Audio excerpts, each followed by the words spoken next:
We're back with Becky Conowitz from Santa Clara University, and now we're really going to put Becky to work and ask her to discuss each of the application components piece by piece. So Becky, for the quantitative parts of the application, can you tell us a little bit about what you look at and what you're looking for in each piece? And let's start with the transcripts, with the academic documents.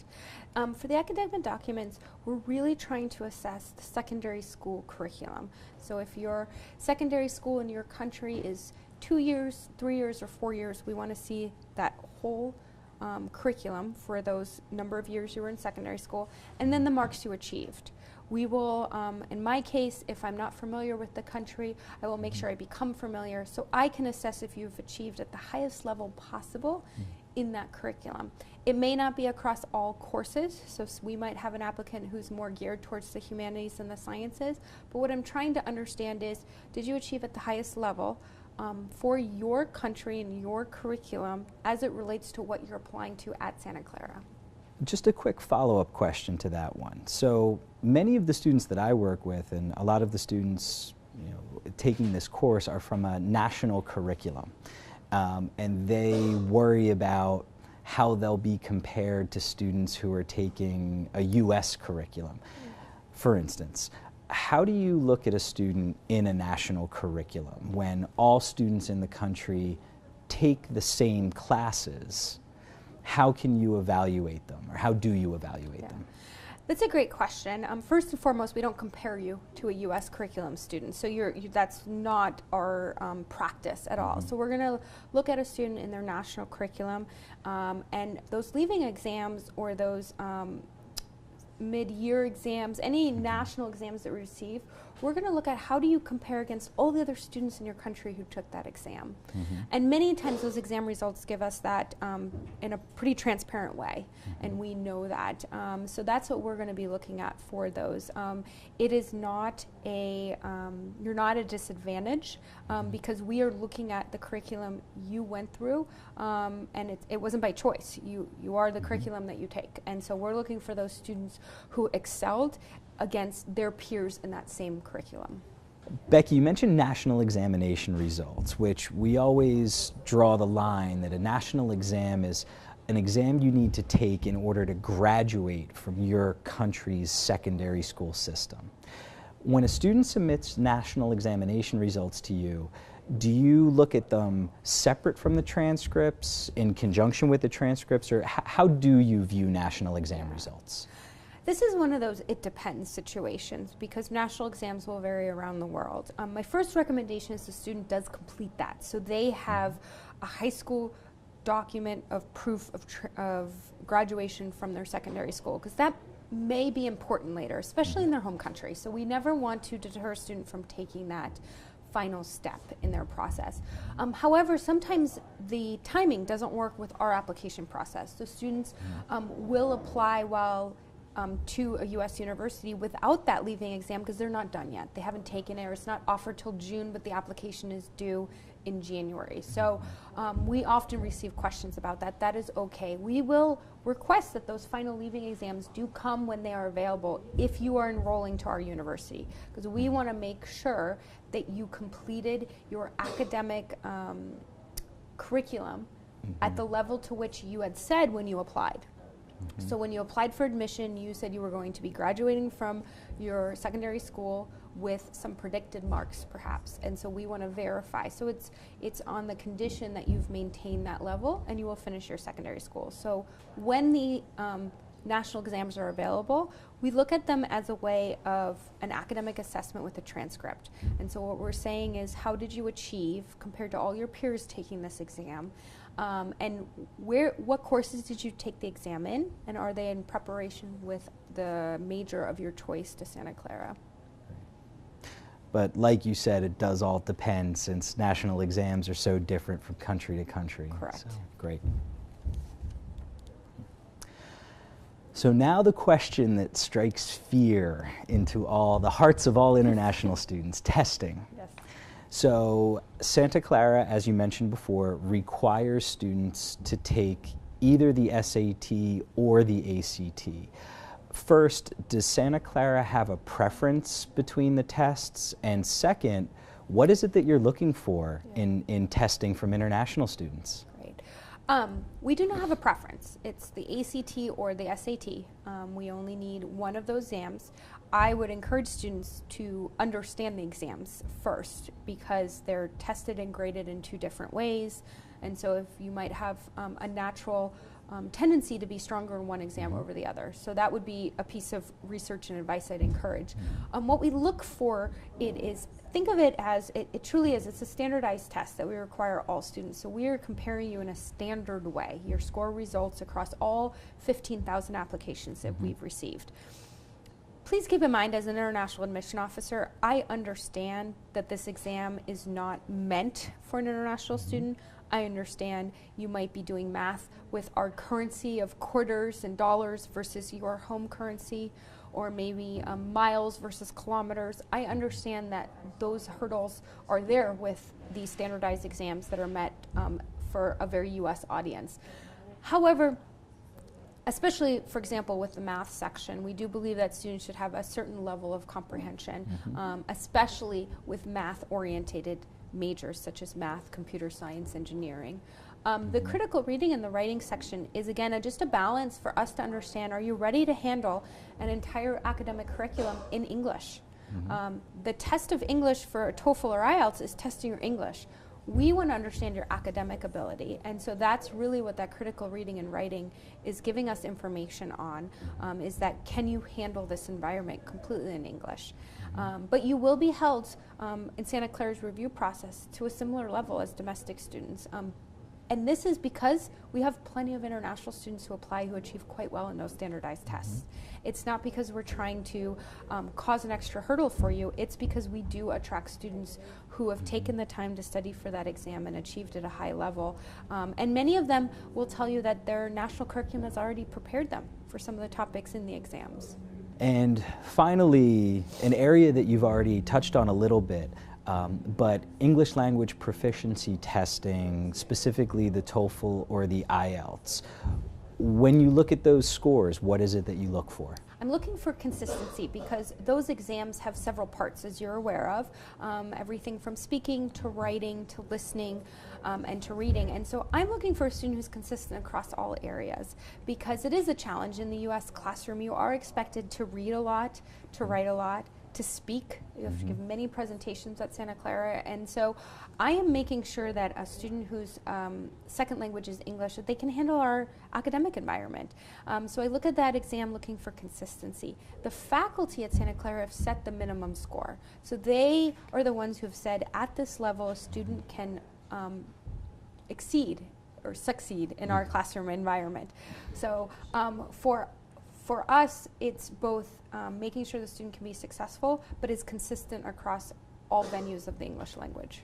Along with testing, another area of the application that causes some anxiety is the essay. Santa Clara is a part of the Common Application, which you mentioned previously, and the Common Application requires all students to answer one essay question. In your opinion, what makes a good essay? First and foremost, that it was thoughtfully written with correct grammar, punctuation, because ultimately you're coming to a university where you're going to have to write. And so we're looking at that you have a strong understanding of writing well. And you've taken the time. It is okay to get help. It's okay to write multiple drafts. We encourage that. So we're looking for a student who has a strong writing capability. The second piece is voice. And this is where, for an international student, it's a little bit more challenging because you're often not asked to write this way. We are looking for a student who can tell us a little bit about themselves in a way that we might not see that anywhere else on the application. It's a chance for them to maybe tell us about a personal background piece or about their family or about their culture. And so we're trying to get to know them beyond the grades, the standardized testing, so to maybe have them come alive a little bit more. Along with the Common Application essay, Santa Clara also requires two supplemental pieces of writing. The first is briefly describe how you learned about Santa Clara University. which is limited to only 150 words. So what is it that you're hoping to learn from that question, and why the short limit? Why so few words? For our purposes, we just want the student to, okay, I gotta start over because I'm not prepared to answer this question. Okay. Santa Clara would like to learn why you've decided to apply to us. And so in a brief statement, please be as honest and transparent. There's not a wrong answer. If you heard of us by researching us on a College Board website, or you heard of us because your friend's auntie told you about it, we're just looking for that. We're just trying to understand how Santa Clara's reputation is spreading around the world. Right. So that includes this class too, right? This interview that's going on. Yeah. Great. Correct. Yes, please let me know if you heard about Santa Clara through this course. All right. The second supplement question is, Santa Clara University's strategic vision promises to educate citizens and leaders of competence, conscience, and compassion, and cultivate knowledge and faith to build a more humane, just, and sustainable world. What aspect of SCU's strategic vision appeals to you? Why? Obviously, a lot of students are going to come to my office, my students are going to come to my office and say, wow, that's quite a question. So from this question, what is it that you're hoping to learn about students, or what advice can you share for students who are answering this question? Yeah. The first piece of advice I would offer is, if you enjoyed the question, does this make you think in a different way? Did this get you excited for the mission and the values that we have on campus? We want this question to attract students who want to write an answer. They get excited to write an answer about this topic. So that should be a first clue on fit, is this question is really meant to attract a student who is interested in these topics of creating a humane and just society, and be a part of that growing trend in the world around us. So what we're trying to hope to learn from this student is their voice in this. A student can't be everything and anything, but we're hoping that maybe one piece resonates with them. And what is that piece? Again, there's no wrong answer. You might feel more compelled to write about competence. You may feel more inclined to write about humanity. But what we're trying to do is get at the answer of, why does that piece resonate with you? So we can understand you, again, in a more three-dimensional way than just your grades and your standardized testing. Because you are going to be joining our community if we admit you and you decide to enroll. And so we want to know what aspect of that community we may see you in the future getting involved in. And at Santa Clara, how important are these essays in the context of the evaluation process when you're deciding, again, who's accepted and who's denied? What role do these essays play?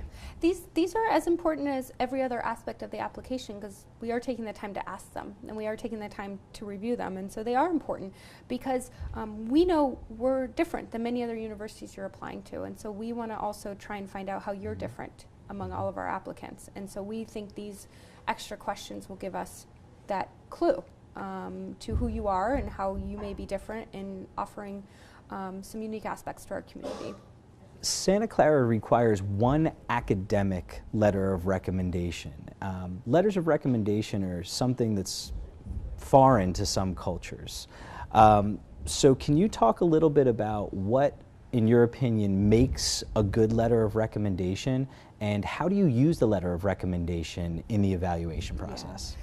This is, again, another area of it depends. We understand that many educational curriculums or teachers don't really understand the letter of recommendation for the purpose of university entrance, because it is not common among systems around the world. So we understand if we receive a letter of recommendation that does not give us what we need, it does not hurt the student's application. But we hope the student would take some time to maybe educate their teacher And the things that we look for is to provide context for the student in their academic learning that we would not know about just looking at their grades.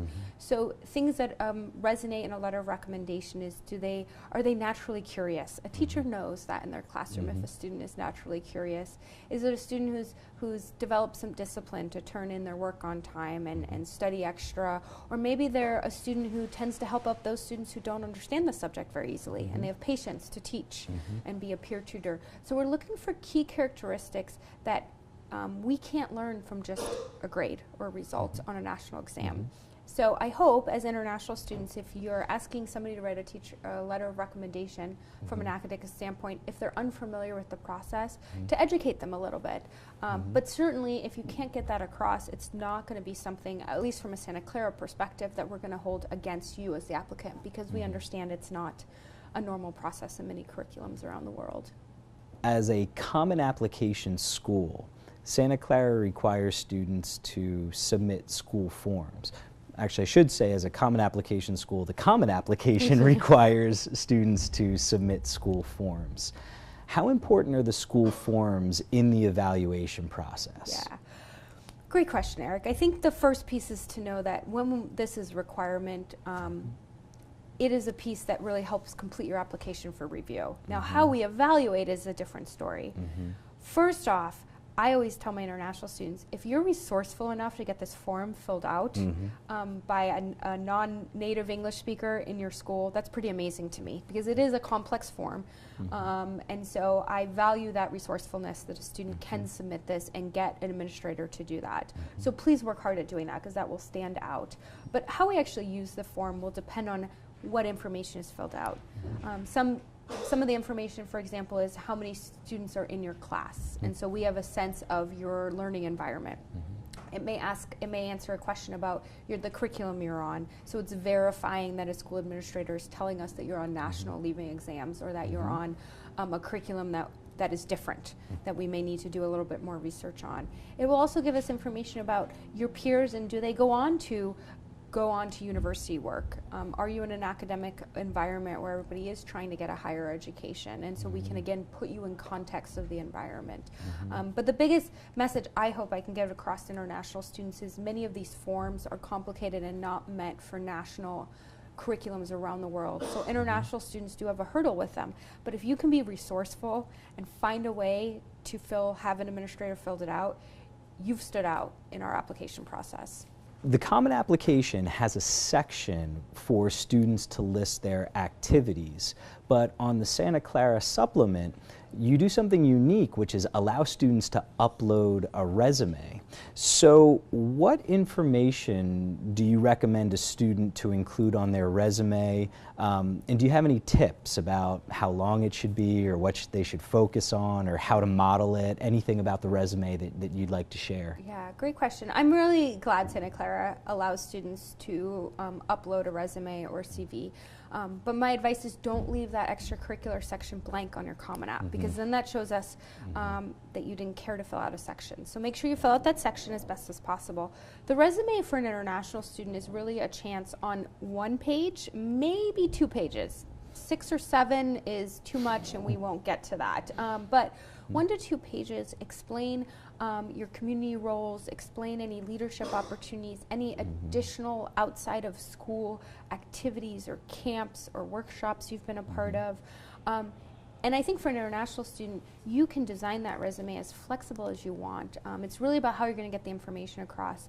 The biggest piece of advice is, don't forget number of hours, because that explains in a very quantitative way how involved you were in the community, or how involved you were in this extra summer program, or how involved you were in this internship with your father's business. Hours can really help us. There's a difference between 10 hours a week and 30 hours a week. And so that would be the one piece that I think international students leave out, is quantifying those involvements on a resume. But otherwise, I think keeping it to 1 to 2 pages and letting those bits of information about what you're involved in beyond the classroom is really helpful in our review process. This one may be a little trickier, but international students will come to me a lot and say, well, my high school isn't like a U.S. high school. We don't have clubs or activities. So do you, as an admission officer, do your expectations for activities and involvement and outside interests, do those expectations differ for international students? Yeah. Great question. They do differ slightly, but remember, you're applying to a pool of students that maybe found ways to meet those expectations of ours because they knew they wanted to apply to the U.S. system. So just because it maybe wasn't available at your high school, we realize that, but just know there are applicants who found other ways. So that's to put that in context. But we do understand that. That is a very American model of again, developing soft skills outside the classroom.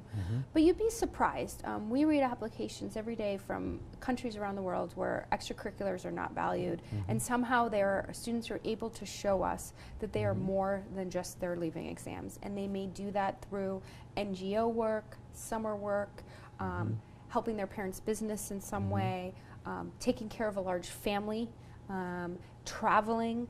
So there is a way to showcase that you are more than just your leaving exams. And if you're taking this course as a younger student and you have time to go out and strengthen your extracurricular activities, I highly recommend looking into nonprofit work with NGOs. I highly recommend talking to your school about starting a club. We often read students' applications, and they were the first one to start an inter-school soccer tournament, and that's the student we want on our campus. They decide to make a change in their school. There's a lot that's being published about demonstrated interest. At Santa Clara, do you consider demonstrated interest in the evaluation process, and why or why not? This is another one of those depends. Demonstrated interest would be very challenging for an international student to show us, mostly because I think for a student that lives 30 minutes away from our campus, we would expect them to have it visited. It's 30 minutes, take the time. But for an international student that might have a 10-hour flight to visit us, we would never have that same expectation. I think it's a little bit more subtle.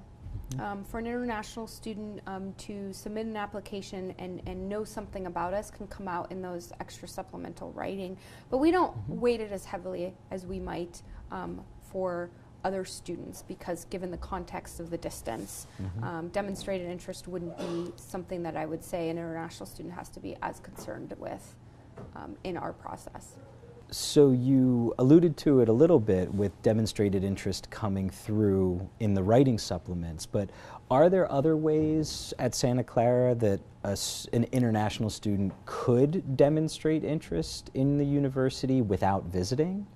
Absolutely. I mean, first and foremost, I think a student who is actively engaged with the application process, so they have emailed with good questions that the answers are not easily findable on our website.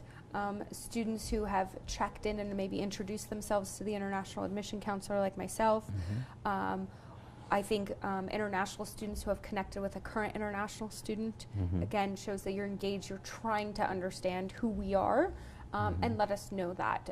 So participating in any web chats or Skype chats that we have as you're applying would be a welcome way to demonstrate your interest to Santa Clara. We'll let you think about that for a minute, and we'll be right back.